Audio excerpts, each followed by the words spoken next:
जय श्री कृष्णा। प्रिय मित्रों, आज का विषय है स्त्री का चरित्र। क्या आपने कभी सोचा है एक 21 वर्षीय नवयुवती एक 40, 50 या 60 वर्ष की आयु के पुरुष से विवाह कर लेती है। चाहे व्यक्ति सुंदर भी ना हो तो भी जवान एवं सुंदर स्त्री उसे मिल जाती है, क्योंकि स्त्रियां आमतौर पर धन में उत्सुक होती है। तो थोड़ी सोचने वाली बात है कि स्त्री को धन में इतनी उत्सुकता क्यों है? क्योंकि स्त्री काम है, अतः धन के बिना काम के खिलने की संभावना नहीं है। धन तो ऐसे है उसके लिए जैसे किसी पौधे के लिए खाद, क्योंकि बिना खाद के कभी फूल नहीं खिलता। इसलिए स्त्री की सहज आकांक्षा धन की है। वो बलशाली व्यक्ति को खोजती है, धनी को खोजती है, ऊंचे पद वाले को खोजती है। अतः स्त्री सीधे सीधे व्यक्ति के चेहरे पर नहीं जाती। इसलिए कभी कभी सुंदर स्त्री एक कुरूप व्यक्ति से विवाह कर लेती है। बड़ी आश्चर्य की बात है, क्योंकि इसके पीछे का भी कारण कहीं ना कहीं धन का होना है। जो व्यक्ति काला एवं चेहरे से कुरूप है मगर उसकी जेबें भरी होती है। अतः सुंदर स्त्री की आकांक्षा बड़े गहराई में सोचो तो अर्थ की है, क्योंकि वह जानती है कि अगर अर्थ होगा तो ही वह खिल पाएगी, तो ही उसका सौंदर्य निखर पाएगा। परंतु आज मैं आपको त्रिया चरित्र की 4 बातें बताने जा रहा हूं कि यदि जो स्त्री ये 4 बातें हंसते हंसते सहन कर ले, समझ लो वह चरित्रहीन है। अतः आज मैं आपको त्रिया चरित्र के साथ साथ बदचलन स्त्री की कहानी भी सुनाने जा रहा हूं। अगर आप शादीशुदा है या फिर आपने शादी नहीं भी की है तो भी इस कहानी को पूरी एवं ध्यान से सुनना एवं इन 4 बातों को अच्छी तरह से समझना और अपने जीवन में गांठ बांध लेना, क्योंकि एक दिन आपको भी शादी करनी होगी। अतः यह कहानी आपके जीवन के लिए अत्यंत आवश्यक है और ये 4 बातें आपके जीवन में हमेशा काम आएगी। अगर आज आपने ध्यान से सुनकर यदि समझ लिया तो जीवन में कभी धोखा नहीं खाओगे एवं बहुत सारी समस्याओं से बच जाओगे। इसलिए कहा जाता है कि नारी दंभ ब्रह्मा न पाई, नाक कटाए सती कहलाई। प्रिय मित्रों, त्रिया चरित्र की ज्ञानवर्धक कहानी आज मैं आपको सुनाने जा रहा हूं। आशा करता हूं कि यह कहानी आपको अत्यधिक पसंद आएगी, क्योंकि कुटिल स्त्रियों के चरित्र को ब्रह्मा भी नहीं समझ पाए, फिर एक मनुष्य की तो हैसियत ही क्या है। प्रिय मित्रों, कहानी शुरू करने से पहले फिर से आपसे एक अनुरोध करता हूं कि कहानी को पूरा सुने। बहुत ज्ञानवर्धक एवं प्रेरणादायक कहानी है। और अगर आप हमारे चैनल पर पहली बार पधारे हैं तो चैनल को सब्सक्राइब जरूर करें। तो कहानी शुरू करते हैं। एक समय की बात है, एक सन्यासी तीर्थ यात्रा के लिए जा रहे थे। चलते चलते रास्ते में ही उन्हें शाम हो गई। अतः सन्यासी ने देखा कि एक बुनकर अपनी स्त्री के साथ जा रहा था। सन्यासी ने उस बुनकर से कहा, भैया मैं एक यात्री हूं और मुझे बहुत दूर जाना था, पर रात्रि होने की वजह से मैं आगे नहीं जा सकता।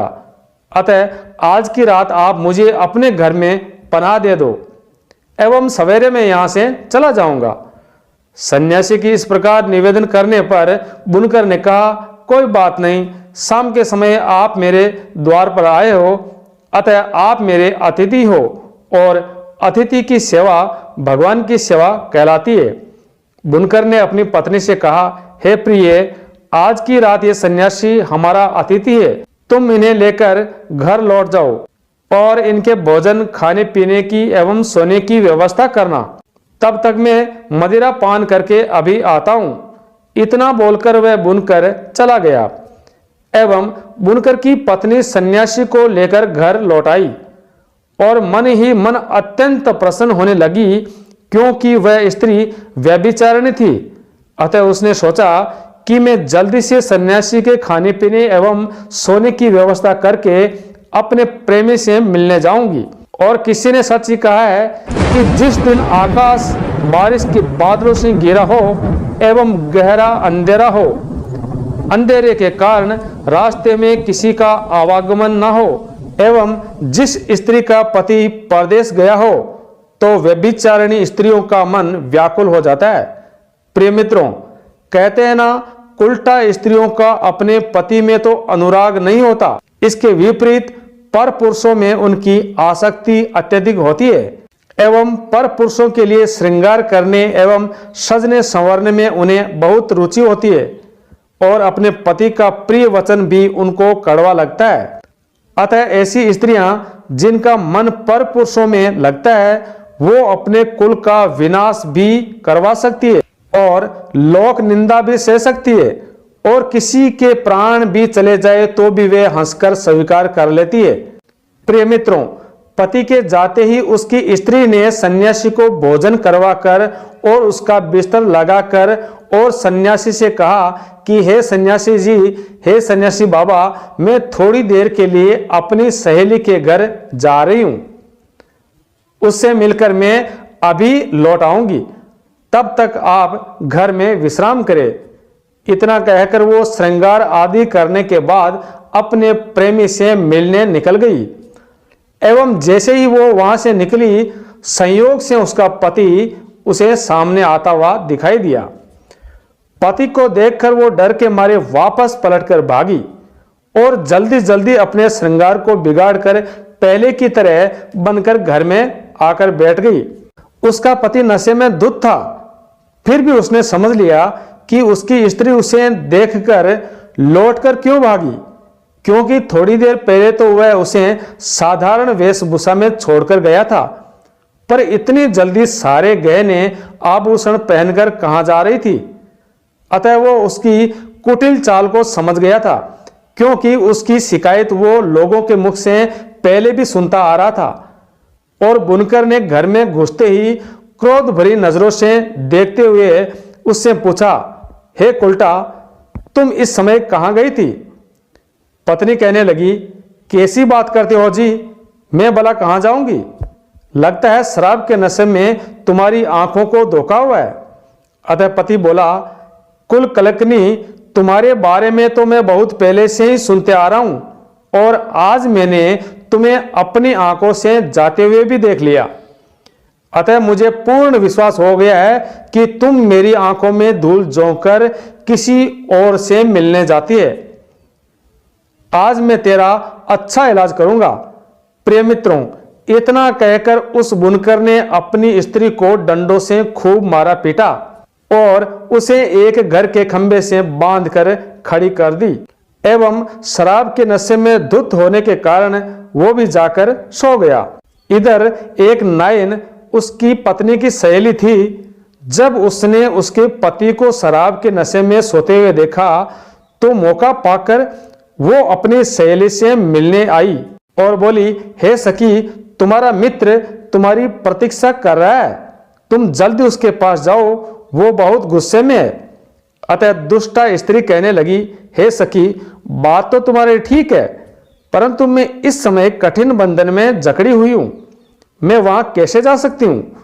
एवं दूसरी तरफ मेरा पापी पति पास में ही पड़ा है, अब तू ही बता मैं क्या करूं? नायन कहने लगी, तू चिंता मत कर, तेरा पति शराब के नशे में धुत है, ये सुबह से पहले नहीं जगेगा। अतः मैं एक काम करती हूं, तेरा बंधन खोलकर तेरी जगह मैं खड़ी हो जाती हूं, तू अपने प्रेमी से मिलकर शीघ्र मेरा बंधन आकर खोल देना। नायन की बात अच्छी तरह से उसके समझ में आ गई थी, अतः उसने ऐसा ही किया और अपनी सहेली नायन को बांधकर अपनी जगह खड़ा कर दिया और स्वयं अपने मित्र के अर्थात प्रेमी के पास चली जाती है और उसके जाते ही उसका शराबी पति नींद से जग जाता है एवं नशा कम हो जाने के कारण उसका गुस्सा भी कम हो चुका था। अतः बुनकर कहने लगा, देख, आज के बाद तू बाहर जाना छोड़ देगी और मुझसे कठोर वचन बोलना भी छोड़ देगी तो मैं आज तेरा बंधन खोल सकता हूं। परंतु उस बेचारे को क्या मालूम था कि जिससे बंधन खोलने की बात कर रहा है वो उसकी पत्नी नहीं थी, बल्कि उसकी सहेली नायन थी। आवाज पहचान जाने के कारण नायन ने उसकी बात का कोई जवाब नहीं दिया। बुनकर ने फिर से वही बात दोहराई, लेकिन फिर भी कुछ नहीं बोली। उसे निरुत्तर देखकर बुनकर को फिर से गुस्सा आ गया एवं बुनकर ने गुस्से में एक धारदार हथियार से उस नायन की नाक काट दी और उसे गाली देता हुआ फिर से सो गया। और इधर वो सन्यासी बाबा सारा माजरा देख रहा था। उधर काफी देर के बाद में जब बुनकर की स्त्री लौट कर आई तो आते ही अपनी सहेली नायन से पूछा कि हे सखी, तू ठीक तो है? मेरे जाने के बाद ये पापी जगह तो नहीं? एवं नायन बोली, हे बहन, तू शीघ्र मेरा बंधन खोल। तेरे पति ने तो तेरे भरोसे मेरी नाक ही काट डाली। अतः बुनकर की स्त्री ने अपनी सहेली का बंधन खोला और उसे उसके घर भेज दिया। अतः कटी हुई नाक लेकर नायन अपने घर पहुंची और चुपचाप चारपाई पर लेट गई। प्रिय मित्रों, इधर थोड़ी देर के बाद बुनकर फिर से नींद से उठा और अपनी स्त्री से बोला, हे दुष्ट स्त्री, तू बोलती है या अब की बार तेरे कान भी काट दूं? बुनकर की स्त्री जोर जोर से चीखती हुई बोली, अरे मूर्ख, तुझे धिक्कार है। मुझ जैसी सती का नाक काटने वाला और मुझे बदनाम करने वाला कौन हो सकता है? स्वांग रचती हुई बुनकर की स्त्री कहने लगी, हे सभी देवी देवताओं, यदि आप देख रहे हो, हे सूर्य, चंद्रमा, अग्नि, कुबेर, हे इंद्र, धरती, आकाश, पाताल और हे वायु देवता, यदि आपकी नजरों में मैं पवित्र हूं, मैंने मन से भी दूसरे पुरुष की इच्छा ना की हो, तो हे देवताओं, मेरी नाक को पहले की तरह फिर से सुंदर बना दो। यदि मेरे मन में पर पुरुषों का थोड़ा भी चिंतन हो तो आप मुझे जलाकर यहीं पर भस्म कर दो। प्रिय मित्रों, इतना कहकर वह दुष्ट स्त्री अपने पति से बोली, हे मूर्ख आदमी, देख, मेरे सतीत्व की शक्ति को देख। मेरे सतीत्व की शक्ति के कारण मेरी नाक फिर से ठीक हो गई है।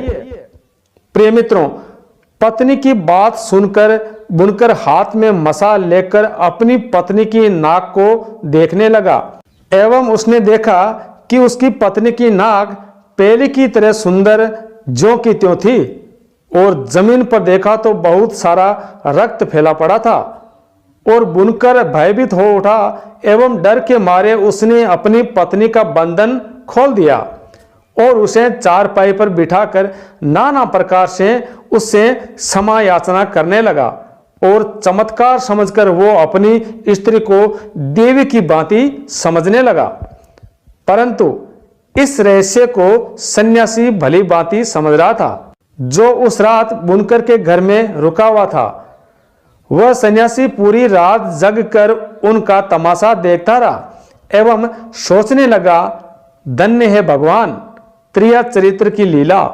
दुष्ट स्त्रियां पर पुरुष के साथ समय देखकर हंसती है, रोने वाले के साथ रोती है तथा जो उन्हें पसंद नहीं है उनके साथ मीठी मीठी बातें करके उसे बस में रखती है।